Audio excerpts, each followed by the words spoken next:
Sunday ஸ்பெஷலாக நம்ம இன்றைக்கி என்ன ரெசிபி நம்ம பண்ண போகிறோம்னு பார்த்தீங்கன்னா குக்கர் சிக்கன் ரைஸ் அப்புறம் சிக்கன் கிரேவி இது ரெண்டு தான் நமக்கு இன்றைக்கி பண்ண போகிறோம். அப்போது குக்கர் சிக்கன் ரைஸ் பண்ணுறதுக்கு தேவையான பொருட்கள் நம்ம இங்கே எடுத்து வச்சுருக்கோம். குக்கர் சிக்கன் ரைஸ் பண்ணுறதுக்காக நம்ம இங்கே இஞ்சி பூண்டு பேஸ்ட் எடுத்து வச்சுருக்கோம். அதுக்கப்புறமா பெரிய வெங்காயம், அதுக்கப்புறமா தக்காளி, அப்புறம் கொஞ்சம் தேவையான அளவுக்கு நீங்கள் பச்சை மிளகாய் ஆட் பண்ணிக்கோங்க. அதுக்கப்புறமா நான் இங்கே மல்லி இலை அப்புறம் புதினா தலை எடுத்து வச்சுருக்கேன். அதுக்கப்புறமா நமக்கு இங்கே பட்டை கிராம்பு அந்த ஒரு பேக் எடுத்து வச்சுருக்கேன். அப்புறம் சிக்கன் மசாலா, அதுக்கப்புறமா நெய், அதுக்கப்புறமா தேவையான அளவுக்கு தயிர், இந்த இன்க்ரீடியன்ட்ஸ் எல்லாம் நம்ம எடுத்து வச்சுருக்கோம். அப்புறம் நம்ம இங்கே சிக்கன் ஆல்ரெடி நம்ம இங்கே மேக்னேட் பண்ணி வச்சுருக்கோம். ஒரு 2 hours முன்னாடியே நம்ம மேக்னேட் பண்ணிட்டோம். என்னெல்லாம் போட்டு நம்ம மேக்னேட் பண்ணியிருக்கோன்னு பார்த்திங்கன்னா சிக்கனில் உப்பு, அதுக்கப்புறமா மஞ்சத்தூள், மிளகாத்தூள், பெப்பர் தூள், அதுக்கப்புறமா லெமன் ஜூஸ் இதெல்லாம் சேர்த்து நல்லா மிக்ஸ் பண்ணி நான் மேக்னேட் பண்ணி ஒரு 2 hours முன்னாடியே வச்சுட்டேன். இப்போ நம்ம சிக்கன் ரைஸ் பண்ண ஸ்டார்ட் பண்ண போகிறோம். அதுக்கு நம்ம ஸ்டவ் ஆன் பண்ணி குக்கர் வச்சு நம்ம எவ்வளோ அளவுக்கு நெய் எடுக்கிறோமோ அதே அளவுக்கு ஆயில் சேர்த்துக்கோங்க. இப்போ 2 teaspoon ஆயில்னால் 2 teaspoon கீ அந்த மாதிரி நீங்கள் ஆட் பண்ணிக்கலாம். அதுக்கப்புறமா நான் இங்கே எடுத்து வச்சுருக்கிற பட்டை கிராம்பு அதெல்லாம் போட்டு லைட்டாக ஒன்று வதக்கி விட்டதுக்கப்புறமா நல்லா ஒன்று அதோட கலர் டிண்டெல்லாம் மாறுற வரைக்கும் நீங்கள் அதை நல்லா மிக்ஸ் பண்ணி விட்டுக்கோங்க. அதுக்கப்புறமா நம்ம எடுத்து வச்சுக்கிற இஞ்சி பூண்டு பேஸ்ட்டு அதில் ஆட் பண்ணி நல்லா அதோட பச்சை வாசம் போகிற வரை நல்லா மிக்ஸ் பண்ணுவோம்.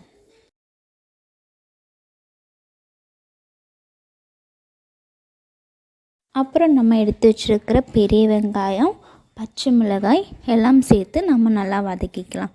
நல்லா வதங்கி வந்ததுக்கப்புறமா நம்ம எடுத்து வச்சுருக்கிற தக்காளியும் நம்ம ஆட் பண்ணதுக்கப்புறமா நல்லா மிக்ஸ் பண்ணி விட்டுக்கலாம்.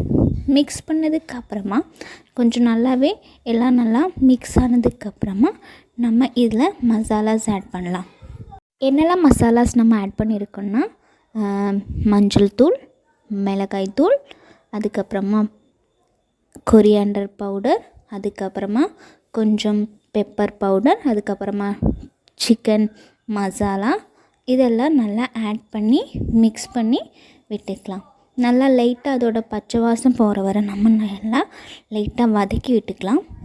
ஆட் பண்ணும்போது கொஞ்சம் தேவையான அளவுக்கு எண்ணெய், ஆயில் அல்லாட்டி கீ நீங்கள் ஆட் பண்ணி நல்லா அதோட கலர் சேஞ்ச் ஆகிற லைட்டாக ஒன்று வதக்கி விட்டுக்கலாம். லைட்டாக வதக்கி விட்டதுக்கப்புறமா நான் இங்கே சிக்கன் ஆட் பண்ண போகிறோம். நம்ம ஆல்ரெடி மேக்னேட் பண்ணி வச்ச சிக்கன் தான் நம்ம இங்கே ஆட் பண்ண போகிறோம். நம்ம சிக்கன் ஆட் பண்ணதுக்கப்புறமா நல்லா மிக்ஸ் பண்ணி விட்டுக்கலாம். நல்லா மிக்ஸ் பண்ணி ஒரு சிம்மில் போட்டு ஒரு 3 or 4 minutes நம்ம நல்லா அதை குக் பண்ணி எடுத்துக்கலாம். குக் பண்ணதுக்கப்புறமா நம்ம எடுத்து வச்சுருக்கிற தயிர் ஒரு 2 spoon இல்லாட்டி 3 spoon தயிர் நீங்கள் ஆட் பண்ணி மிக்ஸ் பண்ணி விட்டுக்கலாம். பிரியாணி ரைஸ் நம்ம ஆல்ரெடி 1/2 hour முன்னாடியே நம்ம நல்லா வாஷ் பண்ணி குதிர்த்து வச்சுருக்கோம். ஸோ நம்ம இப்போ பிரியாணி ரைஸ் தான் நான் எடுத்திருக்கேன். இப்போ ஒரு கிளாஸ் ரைஸுக்கு 2 glass வாட்டர் அந்த மாதிரி நீங்கள் ஆட் பண்ணிக்கலாம். இப்போ நம்ம வாஷ் பண்ணி எடுத்து வச்சுருக்கிற ரைஸு நம்ம அந்த குக்கரில் ஆட் பண்ணி தேவையான அளவுக்கு வாட்டர் சேர்த்து நல்லா மிக்ஸ் பண்ணி வச்சுருக்கேன். அதுக்கப்புறமா தேவையான அளவுக்கு உப்பு ஆட் பண்ணிக்கோங்க. அதுக்கப்புறமா மேலே மல்லி இலை, புதினா அதெல்லாம் ஆட் பண்ணி அப்புறம் கொஞ்சம் நெய் மேலே ஊற்றி அதுக்கப்புறமா நம்ம விசில் வச்சுக்கலாம். இதோட நம்மளோட குக்கர் சிக்கன் ரைஸ் ஈஸியாக ரெடி ஆகிடும்.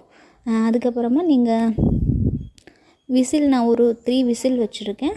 அது போனதுக்கப்புறமா நம்மளுடைய சிக்கன் ரைஸ் எப்படி இருக்குன்னு நமக்கு பார்க்கலாம்.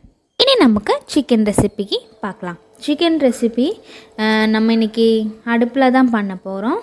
ஸோ நம்ம இன்றைக்கி அதுவும் கோகனட் ஆயிலில் பண்ண போகிறோம். நம்ம ஒரு சட்டி எடுத்து வச்சதுக்கப்புறமா அதில் ஒரு 2 teaspoon இல்லாட்டி ஒரு 3 கூட ஆட் பண்ணி ஆயில் ஆட் பண்ணிக்கோங்க. அதுக்கப்புறமா நம்ம எடுத்து வச்சுருக்கிற பெரிய வெங்காயம் அப்புறம் பச்சை மிளகா போட்டு நல்லா வதக்கிக்கலாம். நல்லா வதங்கி அப்புறம் நம்ம எடுத்து வச்சுக்கிற இஞ்சி பூண்டு பேஸ்ட்டு அதில் ஆட் பண்ணி நல்லா பச்சை வாசம் போகிற வரை நல்லா வதக்கி விட்டுக்கலாம். அதுக்கப்புறமா நம்ம மசாலாஸ் ஆட் பண்ண போகிறோம். என்னென்னு பார்த்திங்கன்னா மிளகாத்தூள், மல்லித்தூள், மஞ்சத்தூள் இது மட்டும்தான் நம்ம ஆட் பண்ணுறோம். எக்ஸ்ட்ராவாக எந்த ஒரு மசாலாவும் நம்ம ஆட் பண்ணுறதில்ல. அதுக்கப்புறமா நம்ம ஆல்ரெடி சிக்கன் நம்ம மேக்னேட் பண்ணி வச்சுருக்கோம். என்னென்னு பார்த்திங்கன்னா நம்ம சிக்கன் ரைஸ்க்கு பண்ண அதே மேக்னேட்டிங் தான் இதுக்கும் நம்ம யூஸ் பண்ணியிருக்கோம். மிளகாய் தூள், அது மாதிரி மஞ்சள் தூள், லெமன் ஜூஸ், அதுக்கப்புறமா பேப்பர் பவுடர், அப்புறம் லெமன் கொஞ்சம், இதெல்லாம் சேர்த்து மேக்னேட் பண்ணி வச்சுருக்கோம் ஒரு 2 hours முன்னாடியே. சரி, அது மேக்னேட் பண்ணி வச்சதை இந்த ஒரு மிக்ஸில் நம்ம ஆட் பண்ணி மிக்ஸ் பண்ணி எடுத்துக்கலாம். நல்லா மிக்ஸ் பண்ணி எடுத்ததுக்கப்புறமா ஒரு 5 minutes அப்படியே நம்ம அதை நல்லா ட்ரையாகவே மிக்ஸ் பண்ணி எடுப்போம். அதுக்கப்புறமா இதில் தேவையான அளவுக்கு வாட்டர் சேர்த்துக்கோங்க. ஆல்ரெடி சிக்கன்லேருந்து வாட்டர் நமக்கு வந்துட்டு இருக்கும், இருந்தாலும் லைட்டாக கொஞ்சம் கிரேவி மாதிரி தான் நாங்கள் வைக்க போகிறோம். ஸோ அதனால் கொஞ்சம் வாட்டர் ஆட் பண்ணி அதை வேக வச்சுக்கலாம்.